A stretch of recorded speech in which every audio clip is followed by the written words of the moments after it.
ನಮ್ಮ ಮನೆ ಹಿಂದಿನ ಮನೆಗೆ ಬಾಗಿಲ ಹೊಡೆಯುವಂತಹ ಸಂದರ್ಭದಲ್ಲಿ ಅದು ಸೌಂಡ್ ಸದ್ದಾಯಿತು. ಶಬ್ದವನ್ನು ಕೇಳಿ ನಾವು ಎಚ್ಚರಗೊಂಡು ಆ ಸಂದರ್ಭದಲ್ಲಿ ನಮ್ಮ ನೆರೆ ಮನೆಯವರು ಕೂಡ ಫೋನ್ ಮಾಡಿ ವಿಚಾರಿಸಲಾಗಿ ಅವರು ಕೂಡ ಪೊಲೀಸ್ಗೆ ಫೋನ್ ಮಾಡಿದ್ರು. ನಾವು ಪೊಲೀಸ್ಗೆ ಫೋನ್ ಮಾಡಿದ್ದೀವಿ. ತಕ್ಷಣ ಪೊಲೀಸರು ಸ್ಪಂದಿಸಿದರು, ಬೇಗನೆ ಬಂದರು ಅವರು. ಯಾಕಂದರೆ ಹೆಚ್ಚಿನ ಜನ ಬಂದಿದ್ದರೆ ಕಳ್ಳರು ಹಿಡಿಯುವಂಥ ಸಾಧ್ಯತೆ ಇತ್ತು. ಆದರೆ ಆ ಸಂದರ್ಭ ಪಾಪ ಅವರು ಒಂದು 3-4 ಜನ ಬಂದಿದ್ದರಿಂದ ಪೊಲೀಸರ ಮೇಲೆ ಹಲ್ಲೆ ಆದಂಥ ಸಂದರ್ಭ ಒದಗಿ ಬಂತು.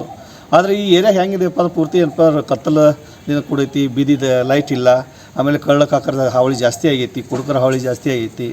ಇಲ್ಲಿ ಸಾಮಾನ್ಯವಾಗಿ ಏನಪ್ಪ ಇಲ್ಲಿ ನಮ್ಮ ಏರಿಯಾ ನಿವಾಸಿಗಳು ಅಂತ ನಂಬುವಂಥ ಇದನ್ನೇ, ಯಾಕಂದರೆ ಯಾರು ನಮ್ಮವರು ಯಾರು ಹೊರಗಿನವರು ಅಂತ ವಿಚಾರ ಕೂಡ ನಮ್ಗೆ ಗೊತ್ತಾಗಲ್ಲ, ಯಾಕೆ ಕತ್ತಲ ಇದ್ದಂಥ ಸಮಯದಲ್ಲಿ. ಹೀಗಾಗಿ ದಯಮಾಡಿ ಏನಪ್ಪ ಅಂದ್ರೆ ಸಂಬಂಧಪಟ್ಟಂಥ ಈ ಪುರಸಭೆ ಮುಖ್ಯಾಧಿಕಾರಿಗಳು ಜೊತೆಗೆ ಪೊಲೀಸ್ ಇಲಾಖೆಯವರು ಏನಪ್ಪ ನಮ್ಮ ಸೂಕ್ತ ಭದ್ರತೆ ನೀಡಬೇಕು. ಇಲ್ಲಿ ತಕ್ಷಣ ಏನಪ್ಪ ಅಂದರೆ ಇಲ್ಲಿ ಯಾವುದೇ ಬೀದಿ ಕಂಬಕ್ಕೆ ಏನಪ್ಪ ಲೈಟ್ ವ್ಯವಸ್ಥೆ ಇಲ್ಲ, ತಕ್ಷಣ ತಾವು ಎಲ್ಲ ಲೈಟ್ ವ್ಯವಸ್ಥೆ ಮಾಡಿಕೊಡ್ಬೇಕು. ಈ ಏರಿಯಾ ಜನ ಪೂರ್ತಿ ಭಯ ಬಿತ್ತುಕೊಂಡು ಗಾಬರಿ ಆದಂಥ ಸಂದರ್ಭ ಒದಗಿ ಬಂದೈತಿ. ಎಲ್ಲರೂ ಏನಪ್ಪ ಅಂದರೆ ಹೇಗೆ ಇಲ್ಲಿ ವಾಸ ಮಾಡೋದು, ಏನು ಮಾಡಬೇಕು ಅನ್ನೋಂಥ ಪೂರ್ತಿ ಭಯಗ್ರಸ್ತರಾಗಿದ್ದಾರೆ.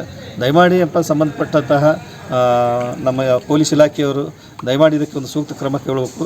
ಬೆಳಗ್ಗೆ ಬಂದಿದ್ದಾರೆ, ಬೆಳಗ್ಗೆ ಬಂದು ಎಲ್ಲ ಧೈರ್ಯ ನೀಡಿದರು.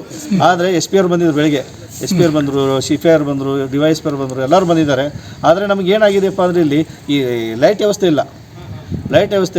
ಸೊ ಪ್ರಮುಖ ಬೀದಿಗಳೆಲ್ಲ ಒಂದು CC ಕ್ಯಾಮ್ರಾ ಕೂಡಿಸಿದರೆ ಕಳ್ಳಕಾಕರನ್ನು ಹಿಡಲಿಕ್ಕೆ ಒಂದು ಅನುಕೂಲ ಆಗ್ತೈತಿ.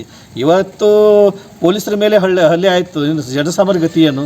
ಹೀಗಾಗಿ ಭಾಳ ಭಯ ಆಗೈತಿ. ದಯಮಾಡಿ ಸಂಬಂಧಪಟ್ಟ ಇಲಾಖೆಯ ಅಧಿಕಾರಿಗಳು ಆಮೇಲೆ ನಮ್ಮ ಪ್ರತಿನಿಧಿಗಳು ಕೂಡ ಇದ್ರ ಬಗ್ಗೆ ಕಾಳಜಿ ವಹಿಸಿ ನಮಗೆ ಸೂಕ್ತ ಭದ್ರತೆ ನೀಡಬೇಕಂತ ಹೇಳ್ಬಿಟ್ಟು ಈ ಮೂಲಕ ನಾನು ವಿನಂತಿ ಮಾಡ್ಕೊಳ್ತಾ ಇದ್ದೀನಿ. ನನ್ನ ಹೆಸರು ಮಲ್ಲಿಕಾರ್ಜುನ ರಾಜನಾಳ, ಈ ಶ್ರೀನಗರದ ನಿವಾಸಿ.